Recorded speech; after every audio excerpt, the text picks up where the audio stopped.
Ahojte knihomoli. Nový rok vám určite priniesol či už na Vianoce od niekoho blízkeho, alebo ste si sami dopriali nejaké nové knižky. Určite ste ich začali aj čítať, určite ste niektoré z nich aj prečítali. Ja som tak pozadu, že som neprečítal v podstate asi nič z Vianoc. No január bol plodný, možno až tak nie počtom, ale tým cieľom, ktorý som si dal do nového roka, a to teda prečítať nie knihy, ale strany. Konkrétne za celý rok 2026 som si dal za cieľ prečítať 30 000 strán, no a v januári som sa k tomu viac menej priblížil a myslím si, že úspešne. Toto konkrétne je môj januárový úspech, no a poďme si trošku povedať o jednotlivých knihách. Ako prvú som zakončil púť do ďalekej budúcnosti, konkrétne teda od Asimova Roboti a Imperium, úplný záver celej série, aj prequelu, aj sequelu, aj hlavnej série, aj čohokoľvek. V tejto konkrétnej časti roboti už sú konečne na takej úrovni, aby v podstate istým spôsobom aj splývali s ľudstvom samotným. Je to veľmi budúce, je to veľmi pokrokové, je to veľmi technologické a zároveň aj dosť filozofické. Už tu nie je Eliáš Bailey ako hlavná postava, ale stále je tu robot Daniel a robot Giscard. No a je tu ženská postava, ktorá má trošku taký syndrom dlhovekosti, ako aj veľa ľudí z pokrokovej civilizácie v tomto modernom svete, a stále je to tak trošku sci-fi detektívka. Veľmi pekný záver. Počtom strán som prispel 503, pretože toľko má daná knižka. Baví ma celkom čítať také 500 stranové knihy, keď sa nemusím limitovať tým, že mám niekoľko počtov kníh na ten rok prečítať, že som si to zadal a tým pádom začnem čítať nejaké knihy, ktoré majú menší rozsah, takže toto ma bavilo. Ukončil som sériu, ukončil som Asimova. Verím tomu, že niekedy v živote ho prečítam ešte raz, ale asi to nebude v priebehu najbližších možno pár rokov, ale možno skôr 10 ročí, ťažko povedať, lebo až tak veľmi sa do neho vrátiť nechcem. Napriek tomu, že to bola fakt, že brutálne výborná jazda a všetky tie knihy hodnotím na nejakej úrovni 9, 9,5, 10, konkrétne aj tejto dávam 9 z 10, a to kvôli tomu, že tie neskoršie v každej sérii, aj v Robotovi, aj v samotnej nadácii, mi prišli trošku viac rozvláčne,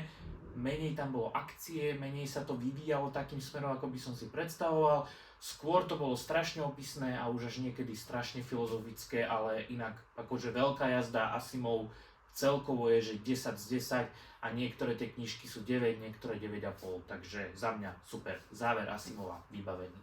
Pokračoval som už celkom štandardne Danom Brownom, konkrétne teda Stratený symbol,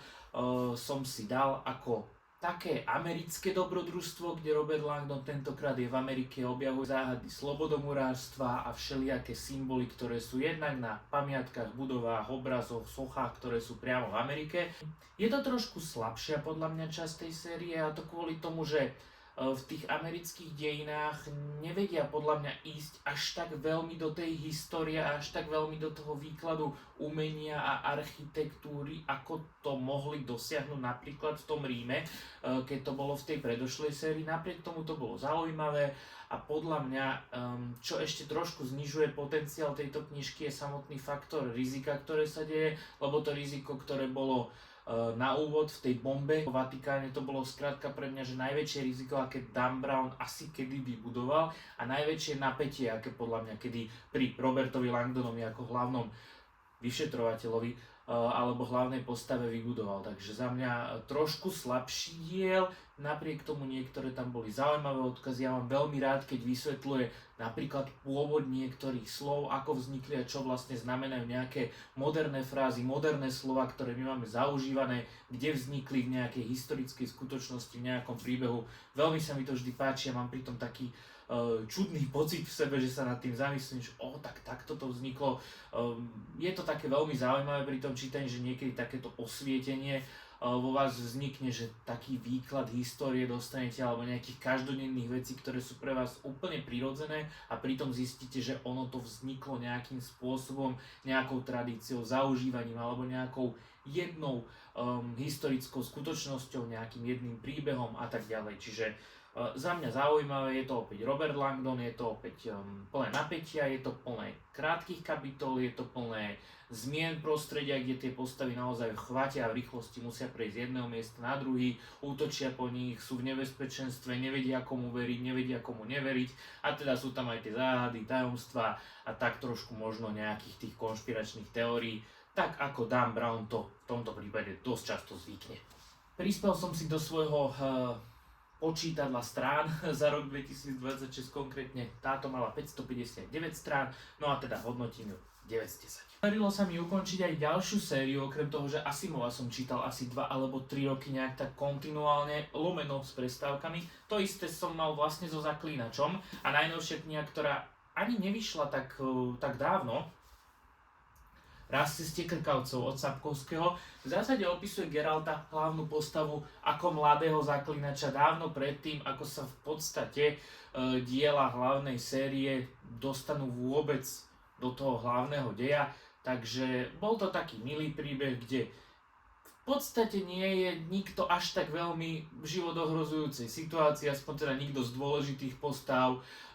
Neudeje sa tam ani geopoliticky, ani v súkromných životoch tých postav niečo také úplne prevratné. Je to skrátka, že čo bolo predtým, ako Geralt bol brutálne silný zaklínač, ktorý skosil armádu aj ľudí, aj monštier, a predtým, ako sa vlastne takýmto človekom stal, čo ho ovplyvnilo, čo ho dostalo na tú cestu krkavcov, čo ho dostalo na tú cestu života, čo ho dostalo ďalej, čo ho ovplyvňovalo, čo ho naučilo a prečo je taký, aký je a kde to vzniklo. Takže podľa mňa taký zaujímavý origin story našeho Geralta, hlavnej postavy, a celkom som si to užil, pretože je to menšia knižka ako tie ostatné, čo bolo celkom fajn. Konkrétne teda 303 strán, čo je taký ten priemer, ktorý som zvykol po minulé roky čítať, a bolo fajn po tých 2 väčších knihách sa k nemu zase vrátiť a naozaj mi tá kniha potom pripadala, že to som naozaj že rýchlo prečítal, takže je to fajn striedať tie knihy možno aj s takými veľkoformátovými, veľkostranovými, s nejakými menšími, príjemné pre zmenu. No a celkovo ako hodnoteniu by som dal tomuto nejakých 80 a myslím si, že celkovo aj Zaklínačovi by som dal 80, lebo niekedy bol ten príbeh ťažkopádny, napriek tomu, že sa mi veľmi páči svet, veľmi sa mi páči mytológia, ovplyvnená aj našou blízkou slovanskou mytológiou, akým spôsobom tie postavy rozprávajú, páči sa mi história tých krajín, len niekedy mám pocit, že sa strácam, že niekedy je to až moc rozvláčne, niekedy až moc filozofické. Celkovo tú filozofiu v tých knihách nejako, mám asi voči tomu nejakú averziu, keď sa ľudia zamýšľajú až tak nejako veľmi nad nesmrteľnosťou chrústa, ako sa to hovorí. Takže toto ma tam trošku tak odrádzalo a strašne ma odrádza tá priama reč, ktorá nie je formovaná pomocou úvodzoviek, ale pomocou pomlčiek. Je to síce iba grafický detail, ale neskutočne ma to ovplyvňuje, takže toľko k tomu. Ono túto sériu čítam, ako by to bolo nejaké že najlepšie čítanie, aké som kedy mal, pretože snáď odkedy som to začal čítať niekedy na konci leta minulého roka alebo v jeseni, tak neprešiel mesiac, kedy by som si nestruhol jednu z tejto série, alebo niekedy aj 2. Kto druhému jamu kope, alebo teda MJ Arledge, ťažko povedať, či sa takto vyslovuje tento konkrétny človek, ale teda je to detektívka z anglického prostredia, kde je celkom taký zaujímavý kolorit tých vyšetrovateľov. Je tam hlavná vyšetrovateľka, je tam nejaký jej tím, je tam novinárka, ktorá sa stále pletie pod nohy a vždy jej to totálne nevíde a vždy z toho potom má nejaké problémy, ale aj tak to potom spraví. Vymieňajú sa tam všelijaké tie postavy, čo sa týka toho vyšetrovateľského tímu alebo vedúcich a tak ďalej. Vždy je tam niekto nový, vždy je tam niekto zaujímavý, vždy je tam niekto starý, ktorý má už nejaký svoj osobný život, osobný problém, rieši ho a vždy je tam aj nejaký prípad a vražda a je tam naozaj niekoľko nasekaných dejových línií, niekoľko pohľadov, krátke kapitoly, svižné kapitoly. Neviem, čo k tomu viac dodať, pretože každá jedna kniha je v podstate rovnaká, len ten prípad je iný, vždy sú tam osobné problémy, vždy sú tam problémy s tým prípadom a nejako sa to na záver vyrieši. Už tam ani toho napätia nie je toľko, sem tam nejaký drobný prekvapivý moment, ale teda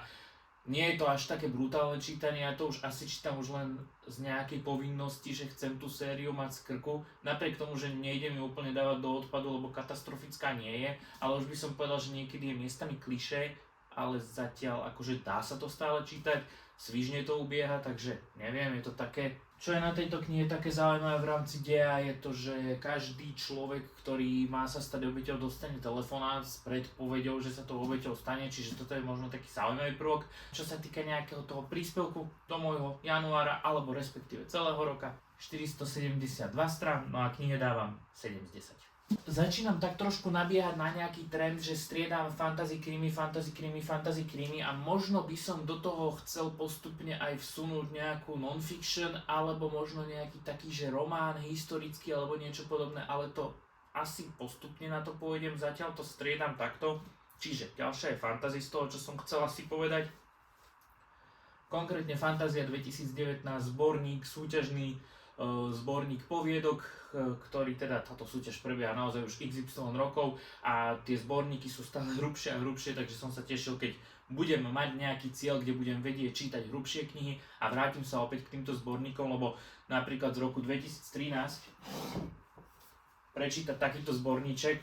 a potom takúto skoro 500 stranovú alebo vyše 500 stranovú knihu je celkom rozdiel. Takže preto to je tiež čítanie, ktoré už riešim roky. No a celkom ma to bavilo.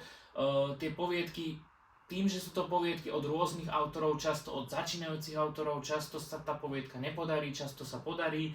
Je to naozaj taký myšmaš, že niektoré poviedky sú pre mňa že brutálny strop a niektoré poviedky sú pre mňa, že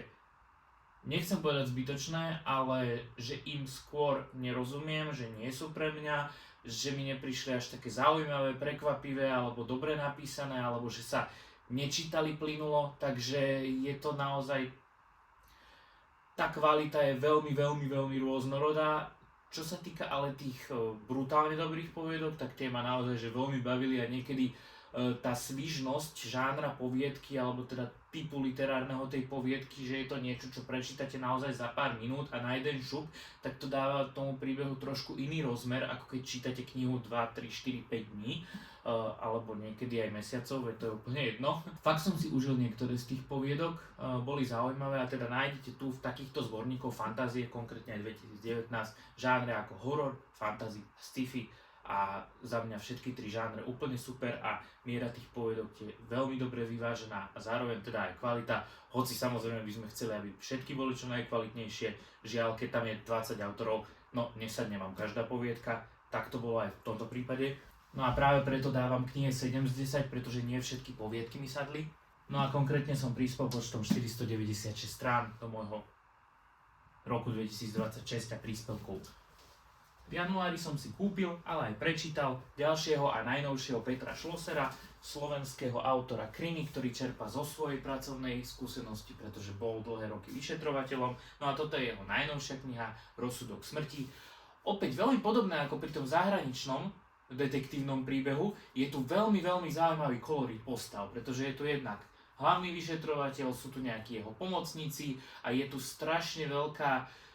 hromada ľudí, ktorí môžu alebo nemusia byť inšpirovaní skutočnými postavami z policajného alebo niekedy aj politického prostredia. Sú naozaj že vtipné postavičky, karikatúry.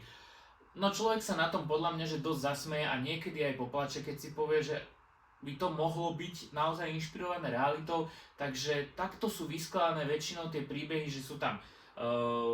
tí vyšetrovatelia, sú tam tí skorumpovaní vyšetrovatelia alebo tie vládne garnitúry a vždy je tam aj do toho zakomponovaný nejaký kriminálny príbeh alebo viacero kriminálnych príbehov. No a kapitoly sú naozaj že nasekané a kratučké a pozeráme sa na viacero uhlov pohľadov, či už tých samotných vyšetrovateľov alebo tých skorumpovancov alebo teda tých jednotlivých zločincov, čiže veľmi zaujímavé, dynamické, svieže, rýchlo sa to číta, trošku sa sem tam stratíte, ale zároveň ten kolorít a to vyjadrenie postav je celkom autentické, podľa mňa tej postavy aj to písanie samotného autora je dosť zaujímavé aj toho rozprávača, čiže každý tam má nejaký podľa mňa